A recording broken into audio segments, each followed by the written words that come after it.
나랑 소개팅하고 나랑 연락을 하면서도 전 애인과 다리를 걸치고 있는 거야. 굉장히 기분 나쁘지 않겠어요? 이거 유쾌하게 생각해 줄 사람 도대체 누가 있을까요?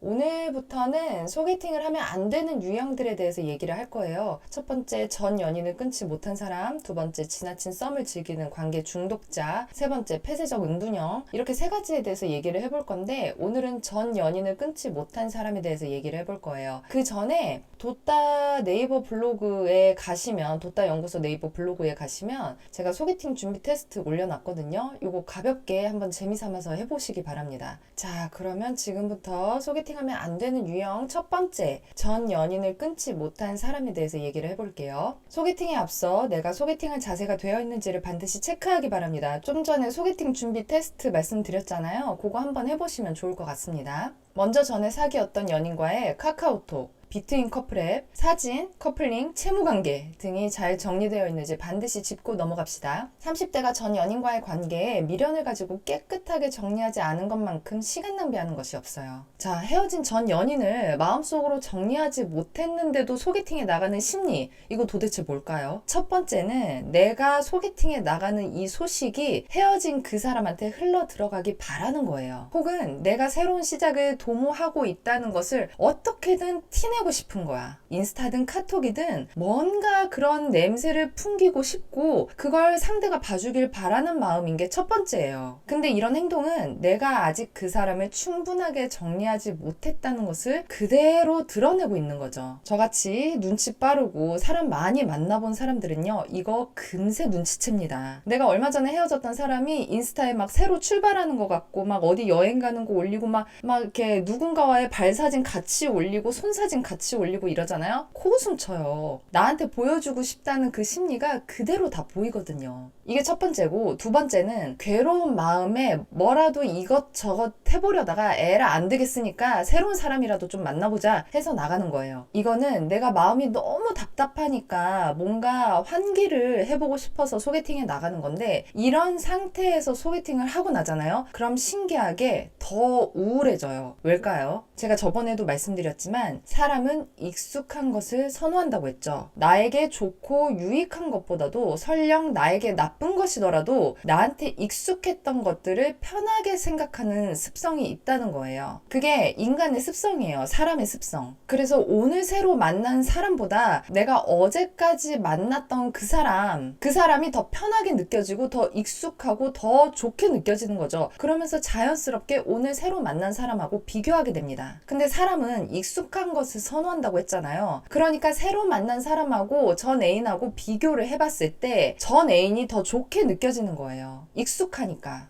그러니까 이런 상태에서 소개팅을 받으면 더 우울해질 수밖에 없는 거예요. 아, 내가 괜히 헤어졌나? 아, 다시 한번 연락 좀 해볼까? 찌질한 생각을 하게 되죠. 그럼 이렇게 찌질한 선택을 하지 않으려면 어떻게 해야 되냐? 이별을 이겨내는 시간이 충분해야 돼요. 이별을 이겨내는 시간이 충분해야 새로 만나는 사람이 헤어진 전 애인보다도 훨씬 좋다는 것을 그제서야 느낄 수가 있다는 거죠. 내 마음이 이별 때문에 혼란스럽고 아픈 지금 이 눈과 마음이 모두 가려진 이 상태에서는 아무리 좋은 거를 들이밀어다 줘도 이게 좋은 건지 나쁜 건지 구분을 할 수가 없는 상태라는 거예요. 그래서 이별을 충분히 감내하지 않고 성급하게 소개팅을 나가게 되면 그건 나에게 아무런 도움이 되지 않는다. 오히려 더 우울해지고 오히려 전 연인한테 집착하고 한번 연락해볼까? 자니? 이런 거 보내볼까? 찌질한 생각하게 된다는 거죠. 그래서 아까 첫 번째, 내가 소개팅을 하고 있다는 이런 새로운 시작을 전 애인에게 알리고 싶은 경우, 그리고 두 번째, 내가 너무 마음이 괴로워서 성급하게 누군가를 만나고 싶은 경우에는 소개팅 절대로 하지 마세요. 그리고 이런 상태에 빠져있는 사람을 친구라는 이유로, 지인이라는 이유로 누군가한테 소개팅을 시켜주는 거, 그것도 진짜 나쁜 행동입니다. 이런 상태에 빠져있는 사람은 소개팅 시켜주는 거 아니에요. 또한 전 연인과의 관계를 제대로 정리하지 않고 소개팅에 나가는 것은 소개팅 상대와 주선자에게 굉장히 무례한 행동입니다. 자기 객관화를 할 때 역지사지는 굉장히 큰 도움이 됩니다. 제가 앞으로 계속 자기 객관화를 여러분들하고 같이 할 거라고 해보라고 얘기를 드렸잖아요. 이때 역지사지가 가장 큰 도움이 되는 방법이에요. 자, 그래서 이 순간 역지사지를 해보는 거죠. 소개팅에 기분 좋게 나갔는데 소개팅 상대가 전 애인과 아직도 연락을 하면서 나랑 소개팅하러 나왔다고 생각해보자고요. 아, 이런 비매너가 어디 있습니까? 나랑 소개팅하고 나랑 연락을 하면서도 전 애인과 다리를 걸치고 있는 거야. 굉장히 기분 나쁘지 않겠어요? 이거 유쾌하게 생각해줄 사람 도대체 누가 있을까요? 소개팅 당시엔 모르겠지만 영원한 비밀은 없기에 시간이 흘러 결국 내가 그런 사실을 알게 되었다면 내 기분은 상당히 불쾌해질 수밖에 없겠죠. 불안한 상태로 소개팅에 나간 사람들은 처음에는 자기가 새로운 만남을 시작할 수 있다고 장담해요. 자기는 그런 상태라고.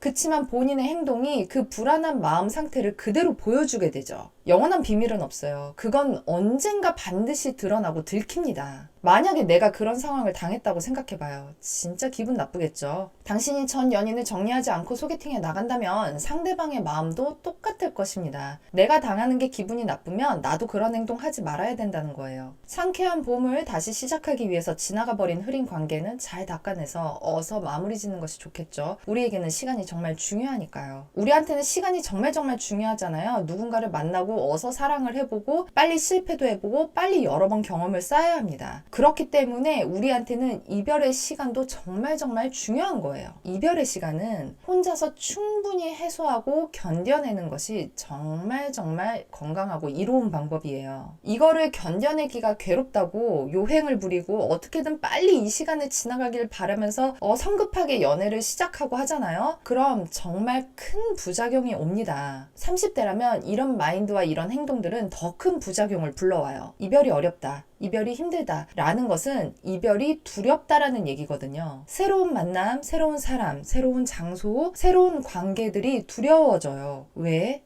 언젠가 이별하게 될까봐, 마음 아파질까봐. 그래서 소개팅을 받거나 혹은 사람들을 찾아서 적극적으로 행동하는 것, 이런 것들을 망설이게 되는 거죠. 그럼 이런 선택을 계속 반복하게 되면 어떻게 될까요? 모든 일에 있어서 굉장히 소극적으로 변하게 돼요. 내가 소극적이고 관계를 좀 어려워하는데 어떻게 좀 잘 돼서 누군가를 만나게 됐어요. 운이 좋게. 그럼 잘 사귀고 행복해지면 되잖아요. 근데 그러지 못한다는 거예요. 신기하게 이런 분들 금세 헤어져요. 관계에 자신이 없으니까 노력을 해보기도 전에 벌써 헤어져 버릴 생각을 하는 거예요. 나중에 상처받을 게 두려워서, 그게 무서워서 쉽게 이별을 택하는 거예요. 되게 신기하죠? 이별의 상처를 받는다면서, 이별을 피하고 싶다면서 이별을 선택하게 되는 거예요. 그런데 이런 나쁜 패턴이 계속 반복돼서 악순환이 되잖아요. 그러면 비합리적인 생각에 빠져버리게 됩니다. 겉봐, 너도 역시 나를 버렸어. 역시 이 세상에 나를 사랑해줄 사람은 아무도 없어. 과연 나는 사랑받을 수 있는 걸까? 이런 비합리적 사고가 뿌리를 내리고 줄기를 뻗치게 된다는 거예요. 이 비합리적 사고가 뿌리를 내리게 되면 자존감이 크게 하락합니다. 그리고 이런 상황으로 20대, 30대를 보내게 되면 연애, 결혼은 당연히 힘들고 사회생활 속에서의 대인관계도 굉장히 힘들어져요. 여러분들께서는 앞으로 소개팅에 나가거나 누군가 연애를 시작할 때 이 사람과 끝까지 잘해보겠다는 생각, 끝까지 잘해서 나는 반드시 올해 안에 반드시 결혼을 하고 말겠다, 혹은 유종의 미를 반드시 믿겠다, 이런 생각으로 시작하거나 나가지 마세요. 이런 행동들이 사람을 많이 못 만나본 티가 팍팍 나는 행동들이에요. 만남이 있으면 언젠가는 이별이 있을 수도 있는 게 사람의 인생이고 인연이죠. 누군가와 깊게 좋아하고 깊게 사랑해도 이별이 올 수도 있다는 것을 항상 염두에 둬야 된다는 거죠. 그렇지만 사랑할 때는 최선을 다해서 열정적으로 후회 없이 뜨겁게 사랑을 하다가 혹 언젠가 이별이 다가오면 그것 또한 충분히 감당해내는 것이 내가 사랑했던 그 사람을 끝까지 건강하게 사랑하는 방법이라는 거예요. 참고로 제 경험상 이별의 시간은 한 사람을 사랑했던 시간의 반 정도는 꼭 필요하더라고요. 만약에 내가 누군가를 3년 정도 사귀었으면은 1년 반 정도는 이별해서 허우적대는 게 건강하다는 겁니다. 오늘은 여기까지 이야기를 했고요. 다음번에 소개팅 하면 안 되는 유형 두 번째 얘기를 해보도록 하겠습니다. 다음번 영상에서 뵐게요.